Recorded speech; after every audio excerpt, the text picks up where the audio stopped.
Bonjour tout le monde. Aujourd'hui, je vais jouer à... Ben, c'est pas vraiment un jeu, c'est Anne Frank House VR. Je pense que c'est plutôt une visite guidée et avec du texte pour voir ce qui s'est passé avec elle. Enfin, d'après moi, c'est ça. Bon, on va voir si j'ai raison ou tort. Vu que le texte est en anglais, j'ai pas pris la peine de le lire. Mais c'est pas grave. Je voulais l'essayer parce qu'il était gratuit, plus qu'autre chose.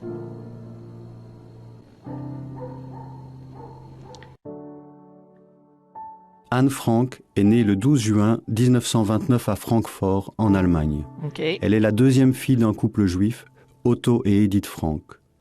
Sa sœur aînée s'appelle Margot.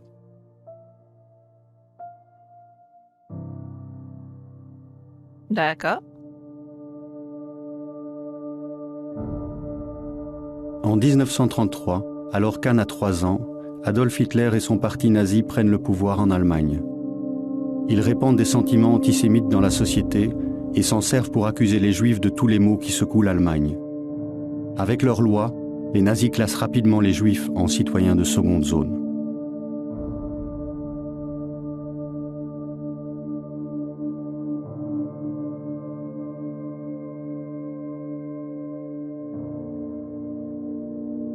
Suite à cette politique, de nombreux juifs allemands cherchent asile ailleurs. Ce qui est La logique. famille Frank déménage à Amsterdam où Otto Frank fonde une entreprise.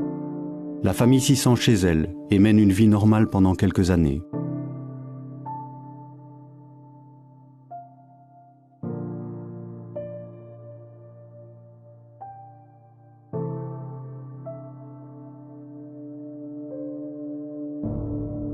Oh, Puis, en mai 1940, peu de temps après le début de la Seconde Guerre mondiale, les Allemands envahissent les Pays-Bas et y prennent le pouvoir.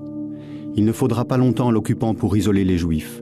La situation ne fait qu'empirer en 1941 lorsque les nazis commencent à organiser des rafles.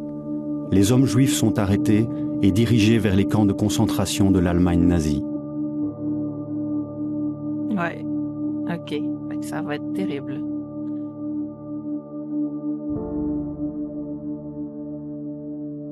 Lorsque Margot reçoit en juillet 1942 une convocation l'enjoignant de se rendre dans un camp de travail en Allemagne nazie, Otto et Edith passent à l'action. Ils avaient déjà aménagé une cachette dans une partie abandonnée de l'entreprise d'Otto Frank, et c'est le moment choisi par la famille pour entrer dans la clandestinité, dans l'annexe. Dans l'annexe, ils se sont enfermés dans le magasin. Peu de quoi? temps après, 4 autres juifs clandestins se joignent à eux. D'abord un collègue d'Otto, Hermann Van Pels avec sa femme Auguste et leur fils Peter, suivi plus tard par Fritz Pfeffer, une relation d'Otto.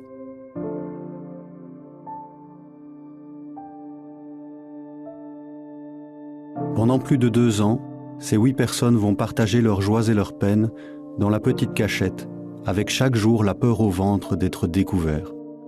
En cela, ils sont aidés par 6 protecteurs, tous des membres du personnel d'Otto Frank, qui approvisionnent ce groupe de 8 personnes en nourriture et toutes sortes d'autres articles de première nécessité. Oh, il a vraiment été enfermé à l'intérieur pour se protéger. Au cours de cette période, Anne tient un journal dans lequel elle consigne ses pensées et ses sentiments, tout en y relatant ce qu'elle vit dans l'annexe, leur cachette secrète, dissimulée du monde extérieur derrière une bibliothèque pivotante. C'est comme vu dans un bunker.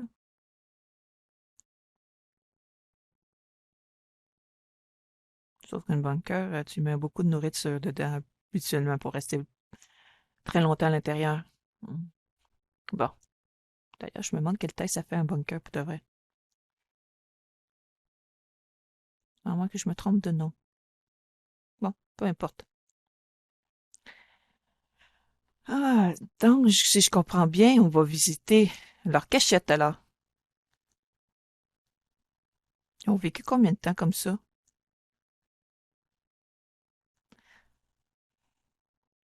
Bon. Ah, c'est long. C'est moi qui ai trop envie de voir la suite. C'est juste parce que un écran noir, j'aime pas trop ça. Ah. Je pense que si je ferais un jeu VR, je m'arrangerais pour que les chargements auraient au moins un petit truc à regarder.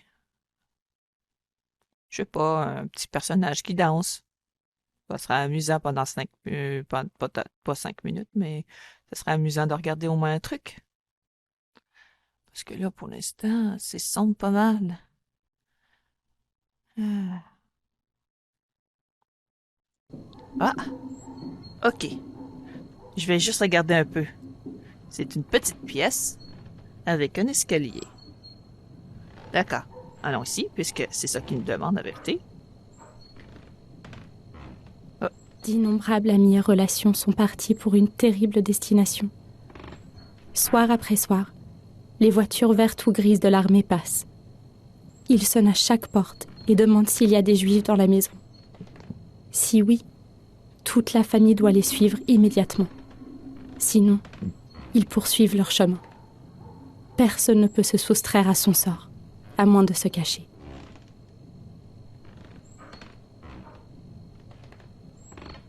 d'accord. Et qu'est-ce que j'ai d'autre à faire, moi, ici? Hmm? Ça. Je peux m'approcher suffisamment pour ça? Oh, j'aime bien les trucs interactifs. Oh, je suis encore... Ça y est, notre cachette est devenue une cachette digne de ce nom. En effet, Monsieur Kugler a jugé plus prudent de mettre une bibliothèque devant notre porte d'entrée. Mais naturellement, une bibliothèque pivotante qui peut s'ouvrir comme une porte. Maintenant, pour descendre, nous sommes d'abord obligés de baisser la tête, puis de sauter. Au bout de 3 jours, nous avions tous le front couvert de bosses, parce que tout le monde se cognait à l'encadrement de la porte basse. Peter a essayé d'adoucir le choc en y clouant un morceau de tissu, rembourré de laine de bois. Espérons que ça marchera. D'accord. Par contre, le texte et la voix ne sont pas accordés. Mais bon, c'est un détail. Je peux avancer juste comme ça, parce que sinon, ça va être un problème. Ok. Quand même, c'est pas mal l'idée de mettre la bibliothèque et c'est pas une peinture, mais un truc comme ça. Ok. Il me demande d'être au centre, sauf que c'est pas très bien centré pour moi.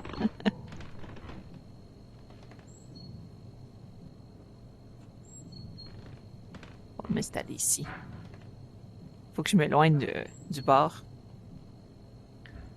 Ah, c'est personne. On va l'enlever au montage.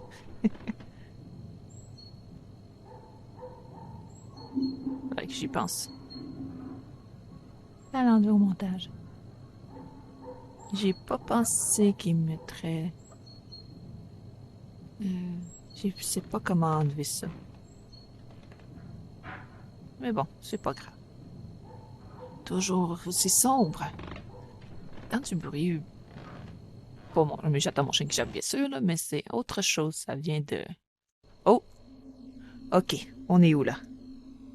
C'est quoi ça? Et on y est. Juste en face de l'entrée, un escalier raide, à gauche un petit couloir et une pièce. Pièce destinée à devenir la salle de séjour et la chambre à coucher de la famille Frank.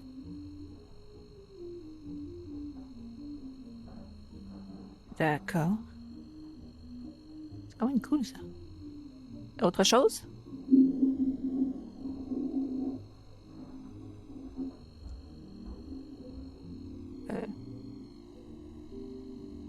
Je suis pas sûre. Si on peut l'enlever? Ok. Faut aller où maintenant? Ah, j'avais raison. C'était bien ici.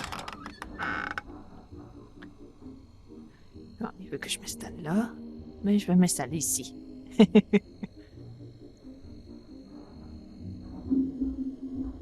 Ouais, on entend du bruit qui vient du jeu. Enfin, de l'appli.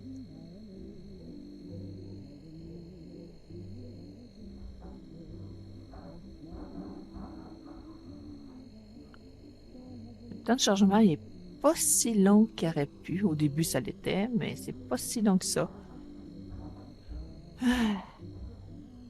Ouais. l'Anoflore 3, il était quand même long à attendre le chargement à l'époque.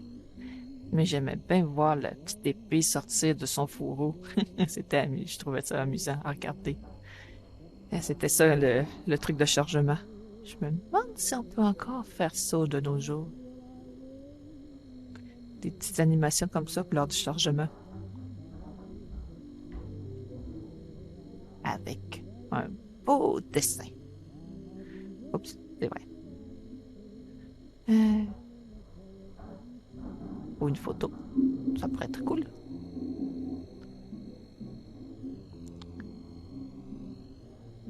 Dans Skyrim, il met un objet en 3D avec une petite courte histoire qui raconte à quoi il sert.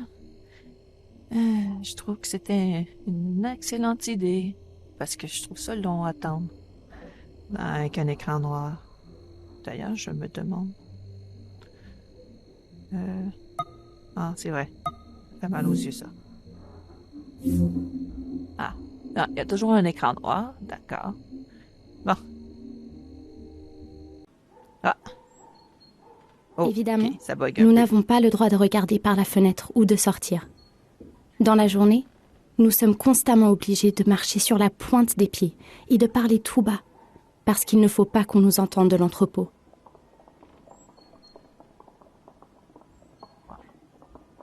Ça doit être quand même terrible. Oh, ça bug un peu pour moi, je sais pas pour vous, là, mais moi, ça bug. Bon. Ouf. Allez, t'es capable. C'est pas parce que ça dédouble un peu que je vais avoir de la misère. Oui. L'idée de ne jamais pouvoir sortir m'oppresse aussi plus que je ne suis capable de le dire. Et j'ai très peur qu'on nous découvre et qu'on nous fusille. Évidemment, une perspective assez peu réjouissante.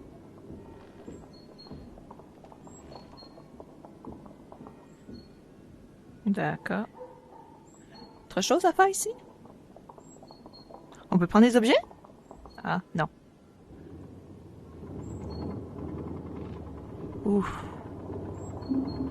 Partout où je vais, ça dédouble, ça fait un peu mal. Ah. Je fais juste tourner un petit peu, puis ça dédouble. Je sais pas quoi c'est dû. Qu'est-ce que je dois faire ici, moi? Ah, je l'avais pas vu. Tournons. Donc, elle lisait des livres, ce qui est logique, c'est ce que j'aurais fait moi-même. Nous attendons toujours le samedi, le jour des livres, avec impatience. Les autres gens ne savent pas du tout ce que les livres représentent quand on est enfermé.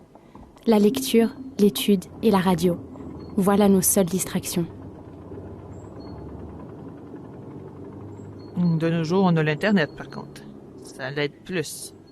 Mais en même temps, l'Internet, t'es pas anonyme. On peut te trouver facilement si on cherche un peu. Donc, c'est pas une bonne idée. Mais la radio, il est un peu plus facile à dissimuler. Je prends cette main ou je prends l'autre? Ah! Une grosse grippe m'a empêché de t'écrire avant aujourd'hui. C'est affreux d'être malade ici. Quand j'avais envie de tousser, hop, je me recroquevillais sous la couverture et essayais de calmer ma gorge aussi silencieusement que possible. Mais assez parlé de la maladie. Je suis toute requinquée. J'ai grandi d'1 centimètre, j'ai pris 1 kilo. Je suis pâle et impatiente de me plonger dans l'étude.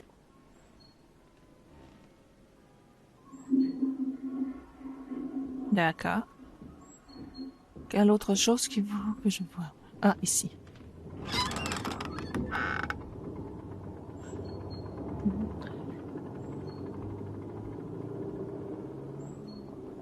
Au moins dans le noir, je peux pas avoir mal au cœur à cause que l'image se dédouble. Et j'ai remarqué souvent que vous ne le voyez pas, ce que moi je vois exactement. Quand ça bug pas dans la vidéo. C'est étrange. Mais bon, c'est un détail, c'est pas grave. Je me demande comment elle dure la vidéo là.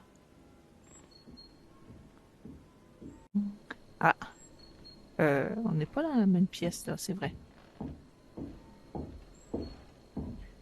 Il faut vraiment être silencieux, hein. Ah! C'est quoi? On peut se déplacer où?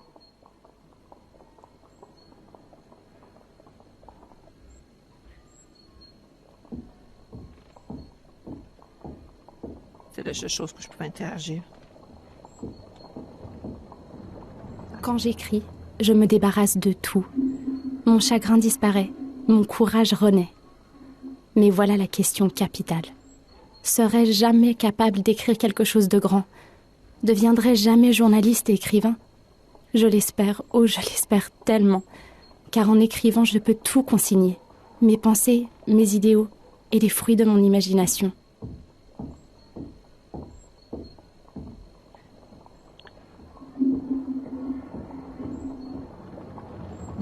Ça bug. Un peu trop. Mais bon.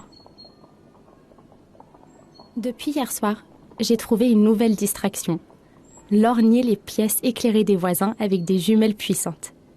Dans la journée, nous ne devons pas écarter les rideaux d'1 centimètre. Mais lorsqu'il fait sombre, cela n'a plus d'importance. D'accord. C'est normal. C'est plus facile à dissimuler. Ok.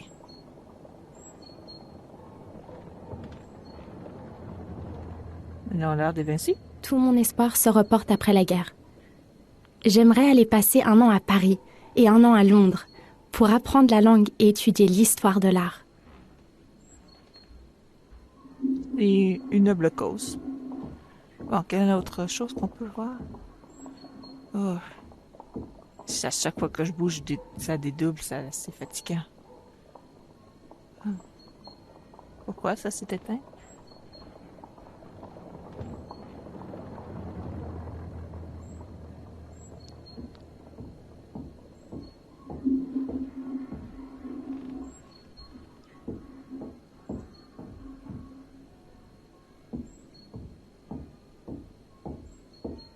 Peut-être que le temps de changement fait partie de l'expérience.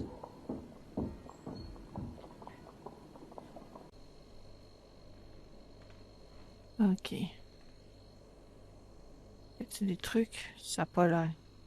À part le petit X. Ouf.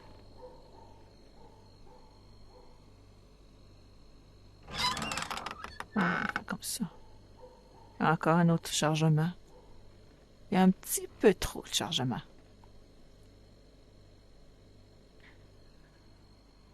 Ah. Mais bon, c'est pas grave. La vérité, pourquoi je suis debout, moi? Je vais m'asseoir. Ah, on va voir ce que ça va donner. Je suis un peu fatiguée.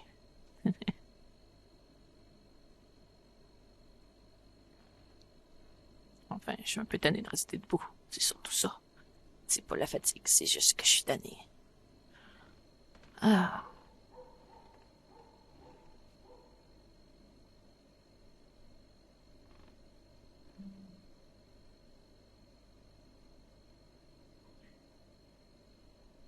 Ah, c'est long. S'ils font ça à chaque pièce, ça va être super long.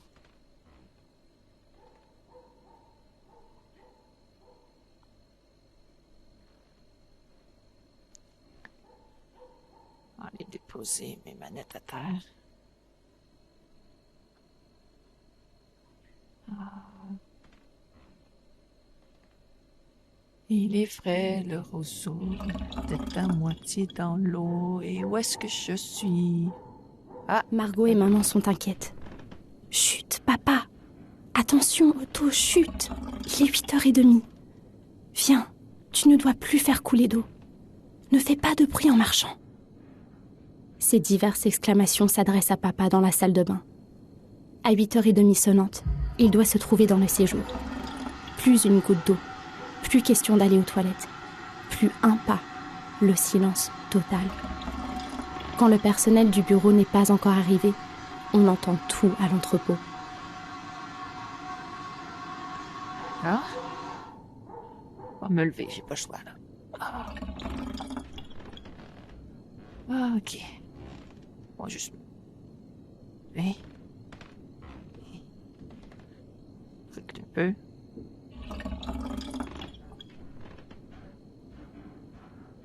J'ai changé, et même en profondeur, totalement et en tout. Mes opinions, mes conceptions, mon regard critique, mon aspect extérieur, mes préoccupations intérieures, tout a changé. Et d'ailleurs pour le mieux, je peux l'affirmer sans crainte, car c'est vrai.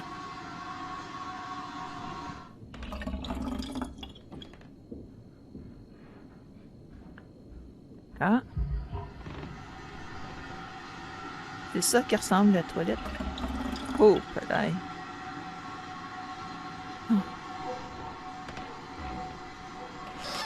Encore un autre chargement. Ah, cette fois-ci, c'était un peu plus vite.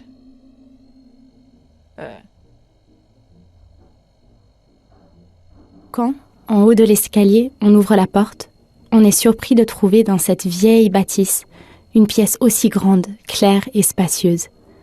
La cuisine, donc, est en même temps la chambre à coucher des époux Van Pels, le salon, la salle à manger et la salle d'études communautaire.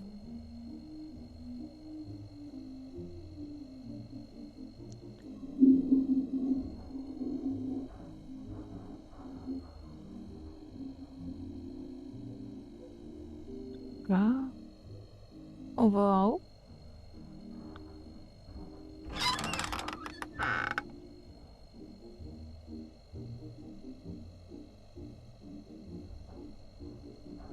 J'utilise la main droite parce que la main gauche, la batterie doit être pas mal vide à comparer. Vu que j'utilise toujours la main gauche. Oh, je suis encore un peu trop proche. Tu pars. Pas toujours évident. Est-ce que j'étais? C'est intéressant, les deux petits pieds. Ah, là, je le vois. Il est censé être à terre, pas dans les airs. Ça fait drôle. Est-ce qu'il s'attend à ce que je me installe là, pour de vrai? Ou le fun? Ah, on dirait que oui.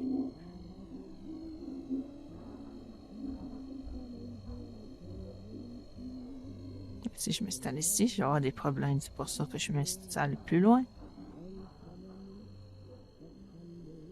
Mais ouais, il est là. Et à moitié. Je sais pas si vous pouvez le voir. Je vois aussi autre chose. C'est quoi? Ce bug. Je sais pas si vous pouvez le voir.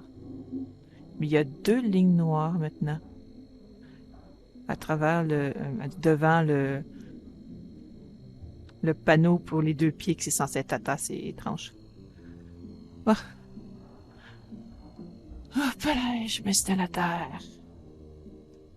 Ah. C'est étrange. Attends. Là, j'en vois d'autres lignes noires. Ah, elle doit être en train de se charger. Mais étrange quand même de mettre le truc pour les pieds sur le mur. Je vais quand même pas mettre mon casque VR à terre. Façon de parler, me coucher à terre. Ah, je ne comprends pas trop comment il fonctionne ce truc. Ah. Ah, pourquoi pas? Ah là. Là, il est trop loin. La manière qu'ils disent. Oh, je suis trop bas. Ouais. Bon, allons voir ce qu'ils disent. Ici. C'est un écran noir. Ah, je vois des lignes rouges. Attends. Ouais, je vois des lignes rouges. Enfin, pour voir, il faut regarder à la fois l'écran ici. Mais il y en a une ici. Juste là. Intéressant. Ah, des lignes bleues. Oh, ok. Là, Un je jour, retourne. nous rions du comique de la situation, mais le jour suivant, et beaucoup d'autres jours, nous avons peur. L'angoisse, la tension et le désespoir se lisent sur nos visages. D'accord. Oh, c'est vrai que c'est grand, en comparé aux autres pièces.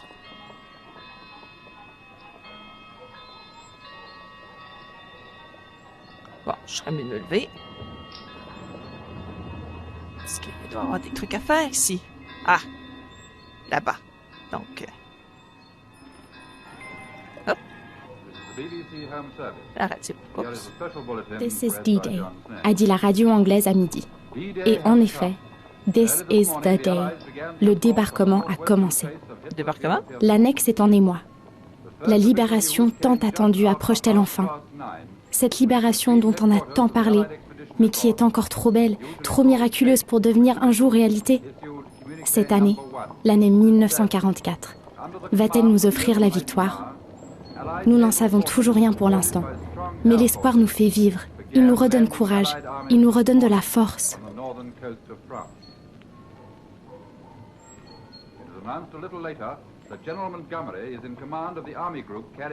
Bon, on va aller voir. Oh, moi, ça bug beaucoup. Ah, pas le choix. On va aller petit peu par petit peu. Je vais être capable, mais je pense que je vais arrêter de jouer après. Ah. Pendant les 21 mois que nous avons passés ici, nous avons déjà traversé un grand nombre de périodes alimentaires. Par période alimentaire, je veux dire des périodes où l'on ne peut manger qu'un seul plat ou qu'un seul légume. Ce n'est vraiment pas drôle de ne manger midi et soir que de la choucroute, par exemple. Mais on est prêt à beaucoup de choses quand on a faim. Ouais, ça, c'est raison. On est prêt à beaucoup de choses quand on a faim.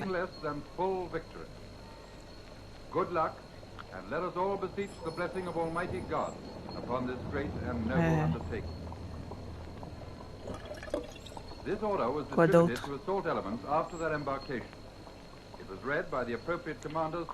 Quoi d'autre? Mais je vois rien d'autre, moi. Attends, on va se déplacer pour voir. Ah, il y a un jeu de société. Ah, mais c'est cool. Je connais pas ce jeu, par contre. T'as des cartes, t'as des pieds. C'est peut-être un Monopoly dans ce style. Ah, la porte. De Flechac.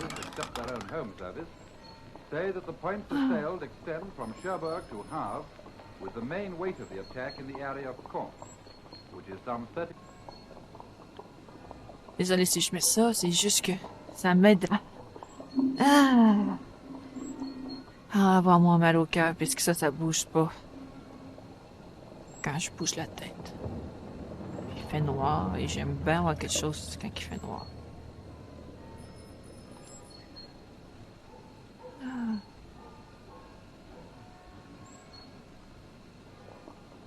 Au moins, ça me fait pas mal aux yeux. Oh, ok. Je suis devant une porte. Où est-ce qu'on est? Je me lève. Ok. Chaque fois que je bouge, ça me donne mal au cœur parce que ça bug. Quand on frappe à la porte de sa chambre à la tombée de la nuit et qu'on entend dire à voix basse « Oui, oui », on peut être sûr que lorsqu'on ouvrira la porte, il vous regardera, la tête entre deux marches de l'escalier qui monte au grenier. Et la plupart du temps, il dira d'un ton plutôt engageant « Bon, sa petite chambre est... Oui, quelle est-elle au juste? Je pense une sorte de palier menant au grenier. Très petite, très sombre et très humide. Mais il en a fait une vraie chambre. »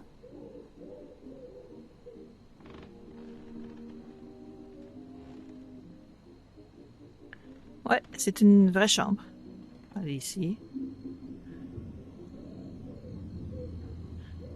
D'accord, ça bug encore. Quand il m'arrivait de venir dans sa chambre, là-haut, à la lumière de la lampe, je m'y sentais toujours bien. Je continuais à chercher la moindre occasion de parler un moment avec lui, et celle-ci s'est présentée hier. Peter a attrapé la manie des mots croisés, il y passe toute sa journée. Je l'ai aidé et bientôt, nous étions installés l'un en face de l'autre, à sa petite table, lui sur la chaise, moi sur le divan. Je vais laisser le texte défiler, désolé.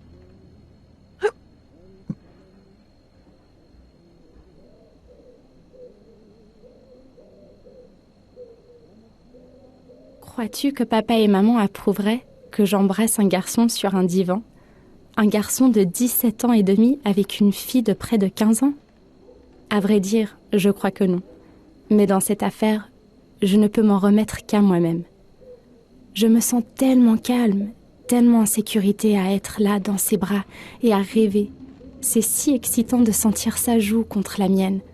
C'est si merveilleux de savoir que quelqu'un m'attend. Ouais, j'espère juste que tu n'auras pas à le regretter. Ah, d'accord, ça a bugué pour la main. Ah, il faut aller en haut. Donc, on va dans le grenier. C'est un bon endroit aussi. Donc, toi, tu veux que j'aille ici. Et bien sûr, les grands reviennent. Bon, je vais m'installer comme ça. Au moins, le programme prend en compte la manière que je suis placée. C'est pas si mal.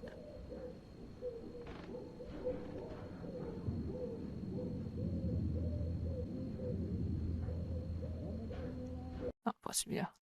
Celui-là. Ah, je suis retournée dans le jeu. J'en suis arrivée au point où cela m'est à peu près égal de mourir ou de rester en vie.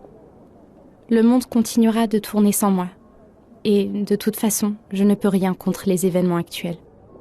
Je laisse les choses se faire et passe mon temps à étudier et à espérer que tout finira bien.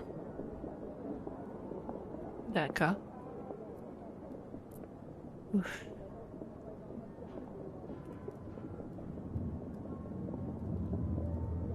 Je vais presque tous les matins au grenier pour expulser de mes poumons l'air confiné de ma chambre. Ce matin, quand je suis remontée au grenier, Peter était en train de faire du rangement. Il en a vite terminé et au moment où je m'asseyais par terre à ma place préférée, il est venu me rejoindre. Nous avons regardé tous les deux le bleu magnifique du ciel, le marronnier dénudé aux branches duquel scintillaient de petites gouttes, les mouettes et d'autres oiseaux qui semblaient d'argent dans le soleil. Et tout cela nous émouvait et nous saisissait tous deux à tel point que nous ne pouvions plus parler.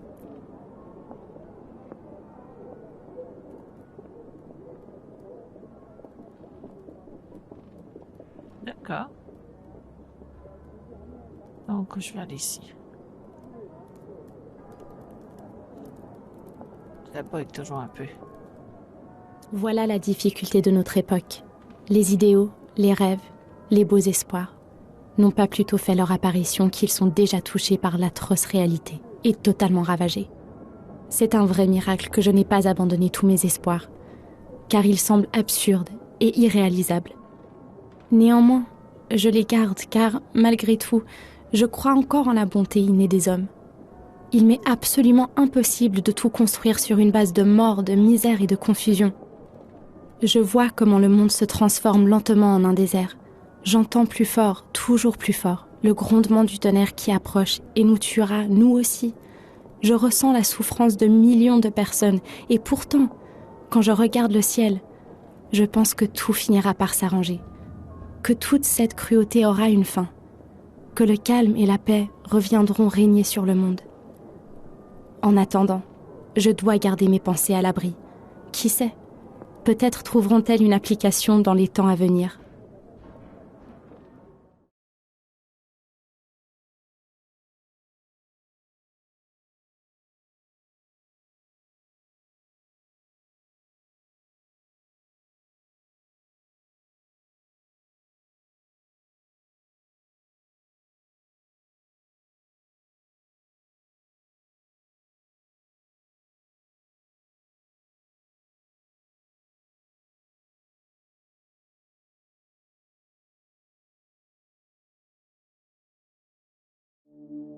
Le matin du 4 août 1944, tous les espoirs caressés par Anne sont subitement réduits à néant.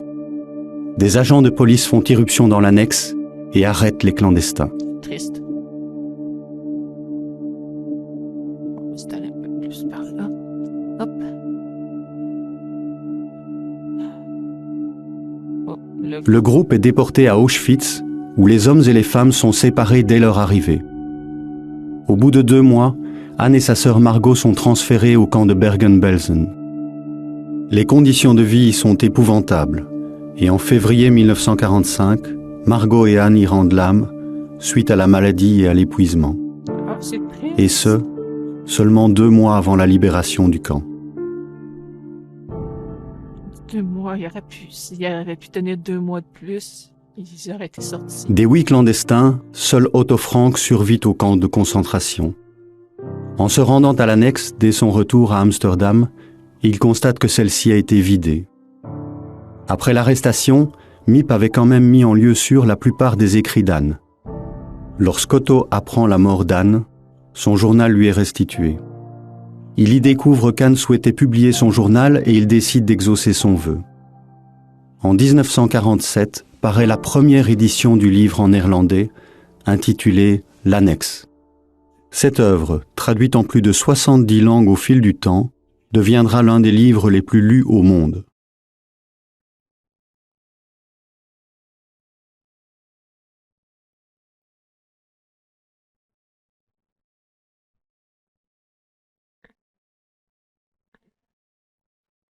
Juste une seconde.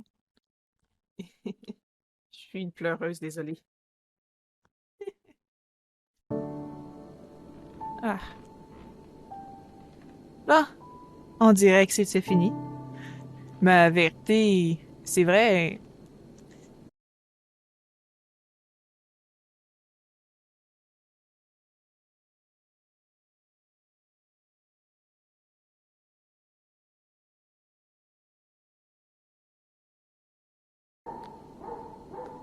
Bon, maintenant que c'est fini, je vais arrêter de film. On va dire arrêter la vidéo. Passez tous une bonne journée, une bonne soirée. À la prochaine. Bye bye.